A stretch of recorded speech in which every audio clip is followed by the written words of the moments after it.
Hey everyone, welcome to our next episode.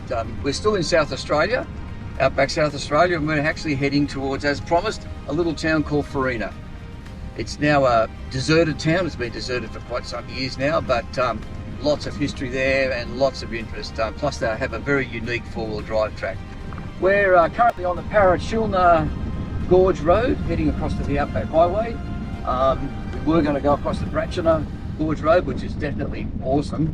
But it was closed due to flooding, recent flooding. So, as I said, we're on the Port Augusta Gorge Road and we're heading to the Outback Highway and then up to Farina. So stand by and enjoy some of these beautiful views.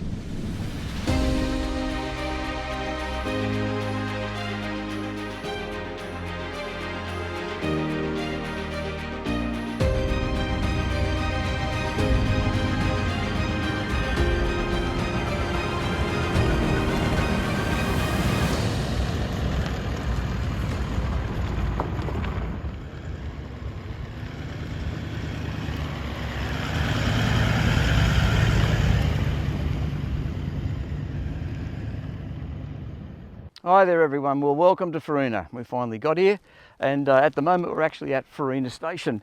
Farina Station used to be the end of the Garn Railway track from Port Augusta to here. This is where it terminated for quite some time until they extended it to Alice Springs. And as a lot of people probably know, the original train track was what they call narrow gauge, which was 3'6" wide. And so this was the point at where, when they constructed the railway line from here through to Alice, they put in standard gauge, which is about 48 inches, I think, from memory, something like that. And this is the point where they used to change over from the standard gauge to the narrow gauge.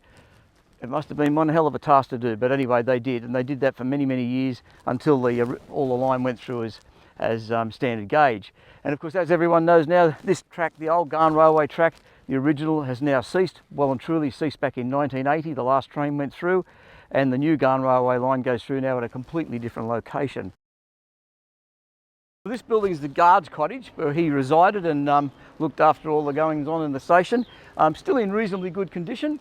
Bit of a shame that they can't restore it, but owing to South Australian law with heritage buildings, they have to stay as they are. You can maintain them and make sure they don't fall down any further, but you can't restore them, which is very sad in my opinion. But yeah, a pretty good looking building that wouldn't take much to restore it.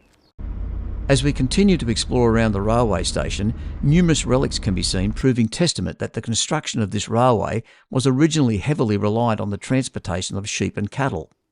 Well, this is one of the sidings off the main track, and it's obviously a fine example of where they used to load the cattle for transportation, and there's another one up the other way up there. Yeah, really well kept. Fast-tracking more than 100 years, nowadays tourism is rapidly growing at Farina, a great campground with many hundreds of tourists visiting here every year. One of the major attractions at Farina is the underground bakery, now run by an army of volunteers between May and July. Head bakers from worldwide are lining up to experience how it used to be done. I must say, once you've tasted the bread and pastries, you'll quickly realise that there's nothing like it anywhere else. Little wonder why it's popular. But to get your bread you have to be up early or you'll miss out. Ah, my favourite bread. Check this out. Here we go, folks. This magnificent bread. I can't wait to gnaw into it.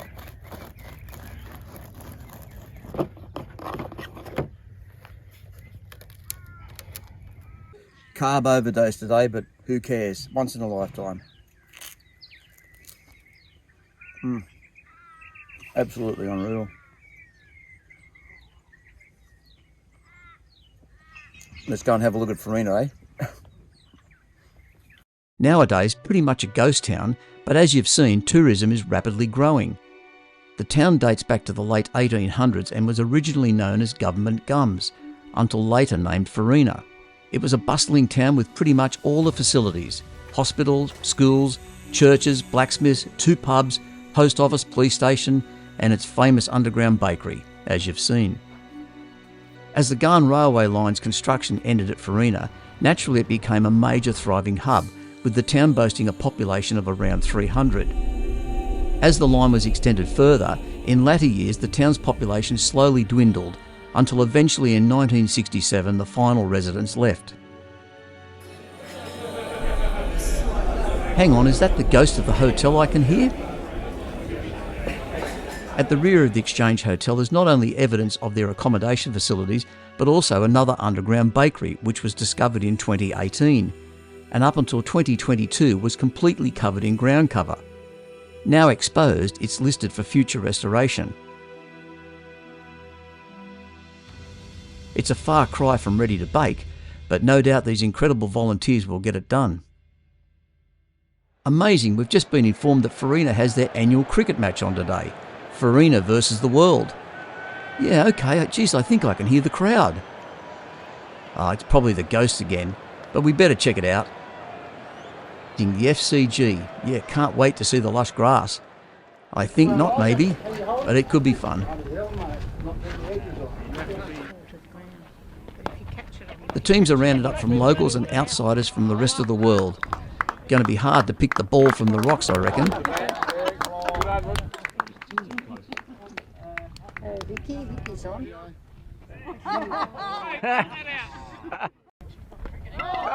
Oh. Vic. That was an easy one to hit.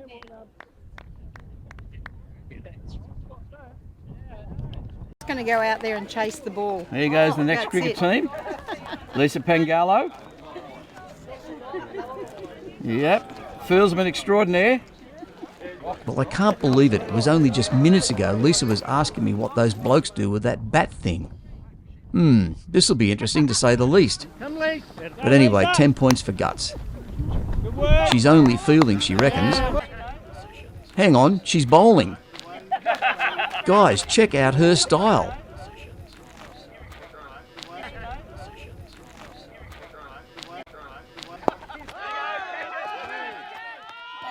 Oh, how's that? Gee, so nearly bowled and caught out on her first ever bowl, let alone cricket match.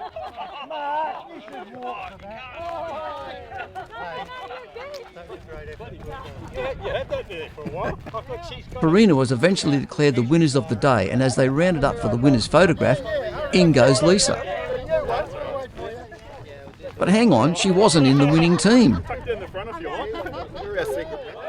So after being sprung as a fraudster, she even got a winner's trophy.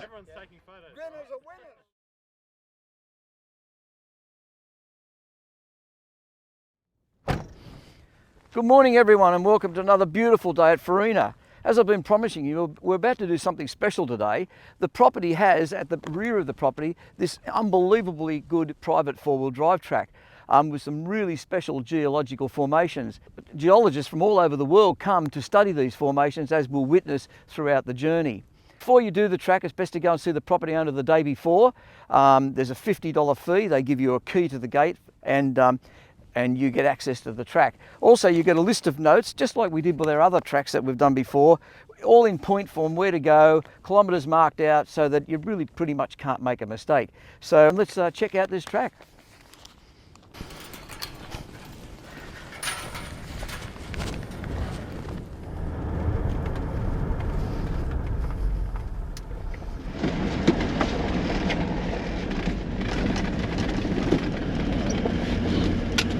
Okay, this is the point where the locked gate is, hence why you must see the property owner before you come here, because this is the point of no return, or no going forward if you haven't got the key. So yeah, let's get it open.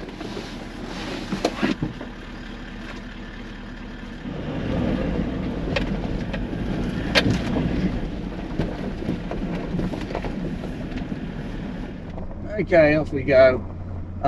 Just take note of the terrain as we travel just for the moment. Quite bare, quite barren. Yeah, but you're about to see some changes, and some quite radical changes come up shortly. So yeah, here we go.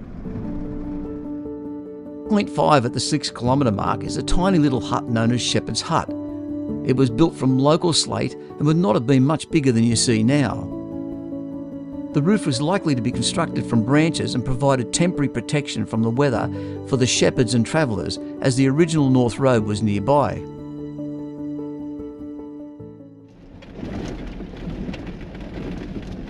Continuing along the track, I can see up ahead that we'll soon be dropping down in elevation quite a bit. Oh wow, What a view, and yes, we're up mighty high.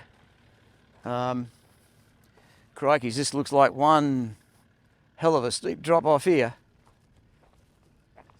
All right, let's give this hill a go. Definitely a low range one and definitely 4-wheel drive.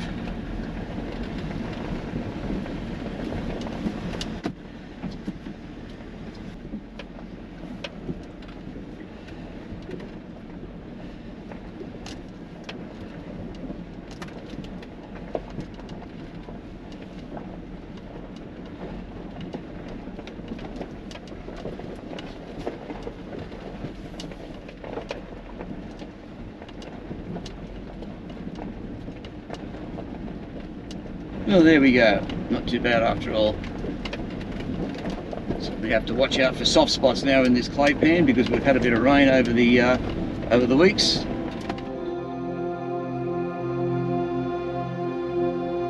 Wow, look at this.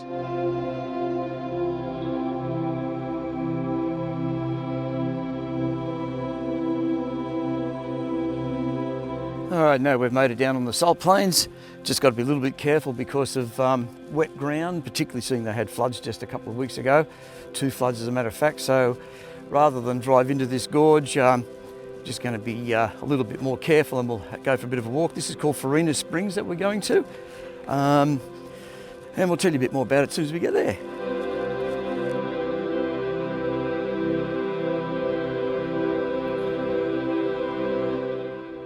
Okay guys, we're now at point number 8 on the list. It's the 8.5 kilometre mark and it's Farina Springs. And as I just mentioned before, we were warned not to drive in here because of possible bad conditions, and I heeded that warning naturally, particularly seeing I'm a lone traveller by myself.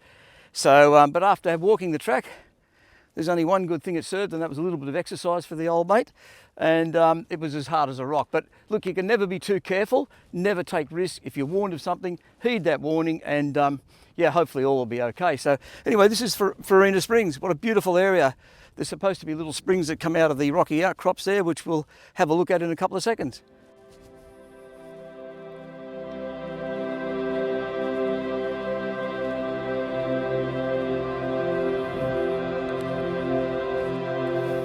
Here's a cave that's obviously used for protection for some of the animals, but unfortunately one of them hasn't quite made it.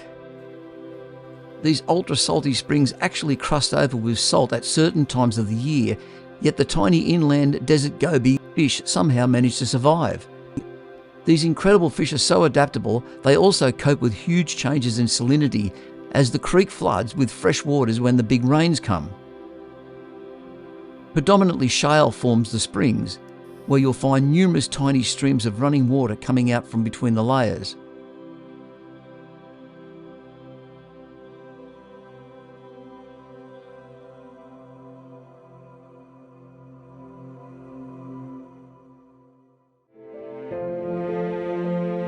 As every kilometre ticks over, the land formations are constantly changing.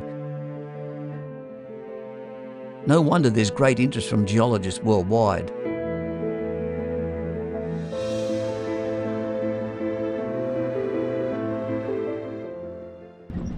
Just as we continue to travel along here, just a little bit of trivia that this particular part of the country, quite a lot of TV commercials have been shot here for Ford, Mazda, and various other even feature films, incorporating some international stars. So yeah, the unique attraction of this land is goes far and wide throughout the world. Must be on the right track. There's another arrow. Pretty hard to get off the track, I guess, when you're following tyre tracks, but if you just come straight after a wet season, a rain or a flood like we've had, it's quite possible you may not see that many tyre tracks. So what are we up to here? There we go.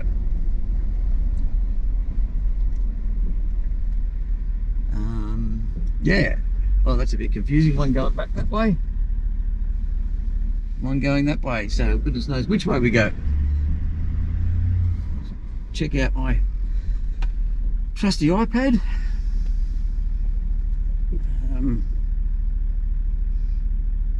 Oh yeah, it looks like last time I was here I plotted the wrong track, but we have to do a sharp Yui and go back the other way. Thank God for the Hema.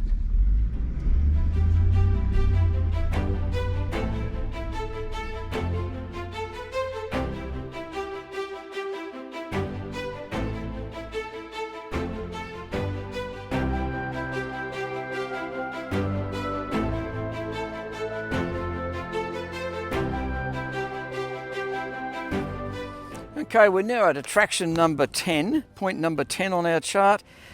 It's 14 kilometres approximately from the main gate, and it's a place called Quartz Hill.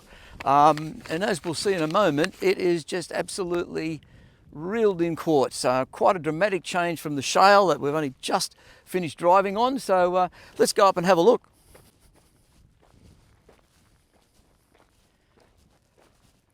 Lots of quartz, absolutely chock-a-block of quartz. And just out of the blue, out of nowhere, another dramatic geological change in the formation of the Earth. Here at point 11, the 15.6 kilometre mark, just over a kilometre from our last location, yet again we see another change. Here we have mounds of ochre with a scattering of hard and heavier magnetite or ironstone, which definitely weathers better than the ochre. Just near here is another hill pretty much the same, which was used in an advertisement depicting the surface of Mars. Point number 14, approximately 17 kilometres from the start, and this little mound is full of gypsum. Another variable.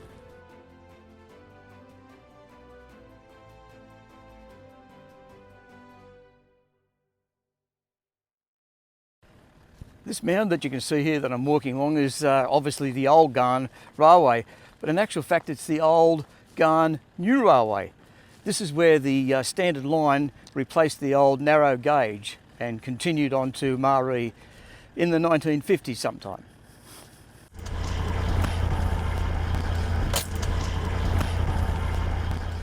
But just behind me here is one of the biggest dams on the property, and just behind the dam is the highway. So we're just about back to the highway where we'll go south again down to turn off into the Farina turnoff. So we've finished the loop.